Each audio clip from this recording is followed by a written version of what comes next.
महाविकास आघाडीला दारुण पराभव हा शब्द मी अजूनही मानायला तयार नाही.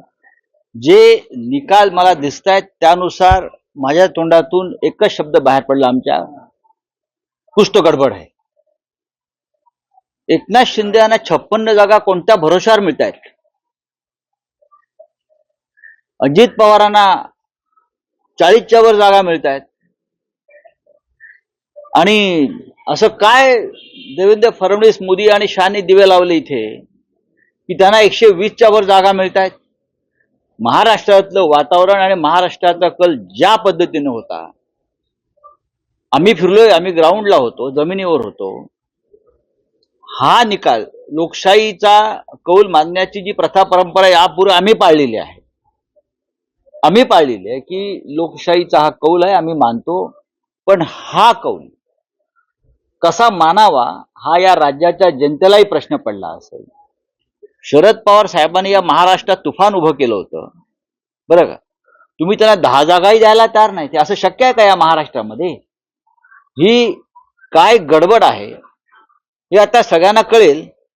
पण आम्ही हा निकाल जरी आला असला, हा निकाल जनतेचा कौल असं मानायला आम्ही तयार नाही. जनतेचा कौल हा नव्हता. 100% मी सांगतो, जय पराजय हे होत असतात निवडणुकीमध्ये. जय पराजय, हार जीत लोकशाहीमध्ये हे होत असतं आणि त्याच्याविषयी आम्हाला काही म्हणायचं नाही. पण जे निकाल लावून घेतलेले आहेत, त्या लावून घेतलेल्या निकालावर माझ्यासारख्या लोकशाही मानणाऱ्या माणसाचाही विश्वास असू शकत नाही. राऊत साहेब, पण जे निकाल आहेत पूर्णपणे दिसतंय की लाडकी बहीण या योजने, मला असं वाटत नाही का महाराष्ट्रामध्ये लाडके भाऊ, लाडके आजोबा, लाडके काका, लाडके मामा, लाडके दादा नाही आहेत का? आहेत ना. मी परत सांगतो की काहीतरी गडबड आहे आणि ही मोठी गडबड आहे. महाराष्ट्रावर अडाणीचं बारीक लक्ष होतं. विशेषतः काल अडाणीचा अटक वॉरंट निघाल्यानंतर अशा प्रकारचे निकाल येतील का अशी आमच्या मनात शंका होती. गौतम अडाणीला अमेरिकेतून काल जे अटक वॉरंट निघालं, त्यांच्यावर जे भ्रष्टाचाराचे आरोप झाले, ते अप्रत्यक्षपणे भ्रष्टाचाराचे आरोप हे भारतीय जनता पक्षावरच होते, शिंद्यांवर होते. कारण या निवडणुकीमध्ये सगळ्यात जास्त पैशाचा वापर आणि ताकद ही अडाणींनी लावली. आणि आता या निकालावरती गौतम अडाणीचा प्रभाव आहे का? कारण अडाणी, मोदी आणि फडणवीस, शिंदे वेगळे नाहीत. पण राऊत साहेब, तुम्ही म्हणता की काहीतरी गडबड आहे, तर नेमकं तुम्हाला काय म्हणायचं आहे? मी पाहू ना आता ईव्हीएम मध्ये गडबड आहे की या संदर्भात पैशाचा वापर झालेला आहे याच्याविषयी माझ्या मनात काही शंका नाही. तुम्हालाही माहिती आहे पैशाचा किती मोठ्या प्रमाणात वापर झाला. एकनाथ शिंदेचे सर्व आमदार कसे काय निवडून येऊ शकतात? अजित पवारांचे, ज्यांच्या गद्दारी विरुद्ध महाराष्ट्रात रोष आहे, ज्यांच्या बेईमानी विरुद्ध महाराष्ट्रात प्रचंड रोष आहे, शरद पवारांच्या सभांना, त्यांच्या प्रचाराला तुफान प्रतिसाद मिळाला, ते वादळ तुम्हाला दिसत नाही. पण आज जागा जिंकल्यावरती युतीचं वादळ म्हणताय तुम्ही. स्वतःला प्रश्न विचारा मीडियानं. मीडिया हा एक लोकशाहीचा महत्वाचा स्तंभ आहे. त्यांनी हा प्रश्न स्वतःला विचारावा, गडबड आहे की नाही. पण राऊत साहेब, तुम्ही लोकसभा निवडणुकांचे निकाल मानले तर मग आम्ही लोकसभेचे निकालही मानले नाहीत. सॉरी, लोकसभेच्या निकालाचे गडबड झाले असं आम्ही मानतो. नाही तर नरेंद्र मोदींचा पराभव नक्की झालेला होता. नाही, पण महाराष्ट्रात जे निकाल लागले तेही आम्ही, आमच्या अनेक जागा ह्या लोकांनी चोरल्या हे आम्ही वारंवार म्हणालो. तुम्ही माझ्या तोंडी काही घालू नका. आम्ही अत्यंत संघर्ष करून विजय मिळवला. ह्या वेळेला खूप मोठं कारस्थान या निकालामागे मला दिसतंय आणि 100% हा निकाल लावून घेतलेला निकाल आहे, जनतेला दिलेला कौल नाही. पण राऊत साहेब, पुढे काय पाहू ना आता. अजून थोडा वेळ आहे आम्हाला. आमच्या महाविकास आघाडीला तुम्ही 75 जागाही देत नसाल, एवढा मोठा विरोध महाराष्ट्रात असताना, एवढी मोठी बेईमानी गद्दारी झाली असताना, जर तुम्ही 75 जागा, 100 जागा जर आम्हाला तुम्ही देत नसाल, याचा अर्थ अमित शहा, मोदी आणि अडाणी यांनी हा निकाल ठरवून लावलेला आहे 100%. आणि शेवटच्या 3 दिवसामध्ये मोदी आणि शहा या राज्यातून गायब झाले. गौतम अडाणी यांचा जो निकाल अमेरिकेत लागलेला आहे त्याच्यावरचं लक्ष सुद्धा यातून बदललं जावं. महाराष्ट्रात आम्ही जिंकलो, गौतम अडाणी जिंकला महाराष्ट्रामध्ये, हे त्यांना दाखवायचं आहे. तर चंद्रकांतदादा पाटील म्हणतात की आमच्या पक्षांच्या नेत्यांचं मन मोठं आहे, उद्धव ठाकरेंचं आम्ही पक्षात आले स्वागत करू, त्यांना पश्चाताप झाला असेल तर त्यांनी परत यावं. काही गरज नाही तुमचं मन मोठं असण्याचं, बरं का. तुमचं कारस्थान मोठं आहे, तुमचं मन हेच तुमचं कपट आहे. नाही, पण राऊत साहेब, हे जे निकाल आहेत असं दिसतं आहे की महाविकास आघाडीला किमान विरोधी पक्ष नेतेपद तरी हे विधानसभेत मिळेल. जसं काँग्रेसच्या बाबतीमध्ये लोकसभेत 2 वेळेला घडवलं ठरवून, त्याच पद्धतीनं या महाराष्ट्राच्या विधानसभेमध्ये हा निकाल लावून घेतलेला आहे. महाराष्ट्र जो विकायला काढलेला आहे त्याला आम्ही विरोध करत होतो. मुंबई विकायला काढलेली आहे त्याला आम्ही विरोध करत होतो. आणि हा विरोध आमचा मोडून काढण्यासाठी या पद्धतीनं निकाल लावून घेतले. नपेक्षा असे निकाल या महाराष्ट्रात कधीच लागणं शक्य नाही, लागूच शकत नाही. राऊत साहेब, विक्रोळी विधानसभेमधून सुनील राऊत आता आघाडीवर आहे. बरं. तुम्ही त्याच्याबद्दल काय म्हणाल? नाही बघा, असं आहे की काही ठिकाणी त्यांना सुनील राऊत असतील, परळ असेल, दादर असेल, इकडे काय गडबड केली तर 100% लोकांना त्रास होईल हे पचवणं. सुनील राऊत यांचा पराभव करणं सोपं नव्हतं, त्यांनी प्रयत्न केले, त्याच्यामुळे त्यांना इथे काय करता आलं नाही. अशा काही जागा त्यांनी सोडलेल्या आहेत. म्हणजे महाविकास आघाडी गाफील राहिली का? गाफील राहिली का? आम्ही अजिबात गाफील राहिलो नाही. गाफील कशा करता राहायचं? जनतेचा कौल हा नाही, हे मी एवढंच सांगतो.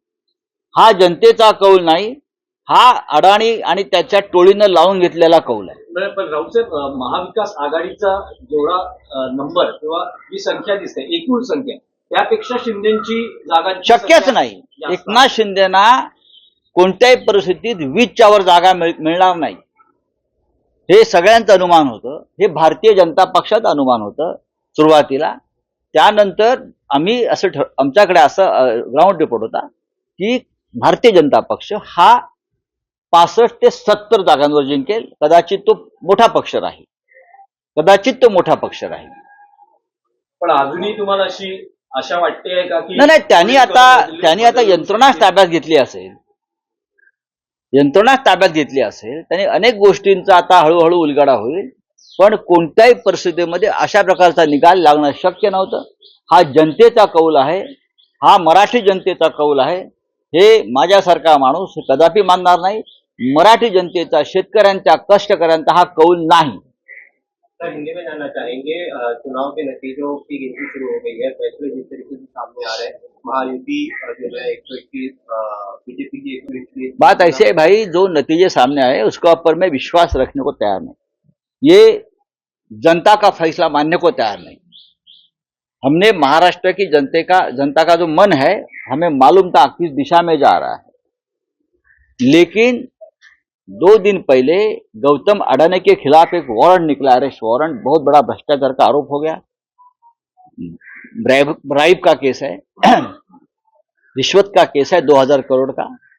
उसमें भारतीय जनता पार्टी की पूरी पोल खोल गई. गौतम अडानी, बीजेपी, मोदी जी, शाह जी और फडणवीस, शिंदे, ये एक है. और उसका ऊपर से ध्यान हटाने के लिए ये पूरा एक कपट कारस्तान हो गया है. और उसकी तैयारी पहले से चल रही थी. हमने ये महाराष्ट्र जो गौतम अडानी के जेब में जा रहा है, मुंबई जेब में जा रहे हैं, हमने विरोध किया. ये अडानी राष्ट्र नहीं होने देंगे. तो इसके लिए इस प्रकार के नतीजे महाराष्ट्र के ऊपर लाद गए हैं. ये जनता का कौल हो ही नहीं सकता. महाराष्ट्र की जनता का मन हमें मालूम है, ये हो ही नहीं सकता है. राऊत साहब, दिख रहा है कि लाडली बहन जो सरकार, अरे लाडले भाई, यहाँ लाडले भाई है, लाडले नाना जी है, लाडले दादाजी है, सब कुछ लाडले है ना यहाँ. हमको मालूम है क्या है ये. ये निर्णय जो आया है, ये नतीजा आया है, ये जनता का निर्णय नहीं है, मैं इतना ही कहूंगा. राउत साहब, लेकिन लोकसभा चुनाव के वक्त आपने जो जनता ने कॉल दिया उसको उस वक्त हमने कहा था मोदी जी हार गए हैं, लेकिन चाहे महाराष्ट्र हो चाहे और स्टेट में गड़बड़ की है. महाराष्ट्र के नतीजे भी उससे ज्यादा आने वाले थे अच्छे. हमारी 4 या 5 सीटें लोगों ने चोरी की है, मैं आपको बता रहा हूं.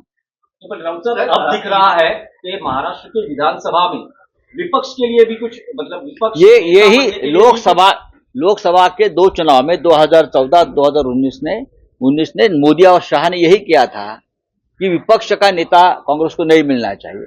इस बार भी वही स्ट्रेटेजी महाराष्ट्र में की है कि विधानसभा में कोई विपक्ष का नेता नहीं रहेगा। ये हमेशा बीजेपी की स्ट्रेटेजी रहती है। लेकिन आप कह रहे कि कुछ गड़बड़ है। गड़बड़ तो है। गड़बड़ क्या है? मतलब अभी EVM में गड़बड़ है या अरे भाई किस तरह से ठहरो, फंडिंग हुआ है, पूरे उसमें नतीजे गड़बड़ है? आने तो हम बाद में बात करेंगे ना, क्यों नहीं करेंगे। पैसा तो ऐसा है कि हर चुनाव क्षेत्र में नोटों की मशीन लगाई थी। अरे शिंदे का एक भी उम्मीदवार सिटिंग एमएलए गिरता नहीं, और शिंदे ये बोल रहे थे हमारा एक भी सिटिंग विधायक गिरेगा नहीं। आपको मालूम होगा तो मैं इस्तीफा दूंगा। ऐसा होता है क्या चुनाव में कभी? हमारा एक भी नहीं गिरेगा। ये कौन सा भरोसा है? ये कौन सा लोकतंत्र है? 200 के ऊपर किसी को चुनाव में नतीजे मिलते हैं क्या? जिस देश में, जिस राज्य में सबसे बड़ी बेईमानी हो गई है, इस राज्य की जनता बेईमान नहीं है। ये नतीजे ऐसे दिए आपने कि आपने राज्य को, जनता को बेईमान ठहराया है। नहीं, राउत साहब, इस राज्य की जनता बेईमान नहीं है। जो नतीजे आ रहे हैं वो महाविकास आघाड़ी से कबूल है नहीं। तो आगे की क्या भूमिका रहेगी महाविकास? नतीजे कबूल नहीं है। मैं मानता हूं जनता को भी नतीजे कबूल नहीं है।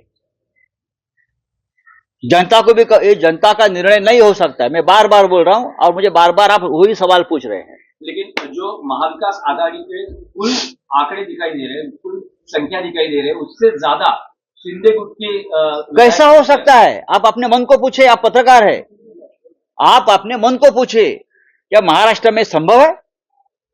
आप अपने मन को पूछे कि महाराष्ट्र में शिंदे को 60 सीटें मिलती है, संभव है क्या ये? अजीत पवार को 40 सीटें मिलती है, क्या ये संभव है? भारतीय जनता पार्टी को 125 सीटें मिलती है, क्या संभव है? क्या इस राज्य की जनता भी बेईमान है? इस राज्य की जनता बेईमान नहीं है, उसके ऊपर हमारा विश्वास है। चलिए, थैंक यू। देश विदेशातील प्रत्येक घडामोडींचे लाईव्ह अपडेट मिळवण्यासाठी आता साम टीव्हीच्या सर्व सोशल मीडिया प्लॅटफॉर्मला लाईक, फॉलो आणि सबस्क्राईब करा। तसंच सर्व नोटिफिकेशनसाठी बेल आयकॉन प्रेस करायला विसरू नका।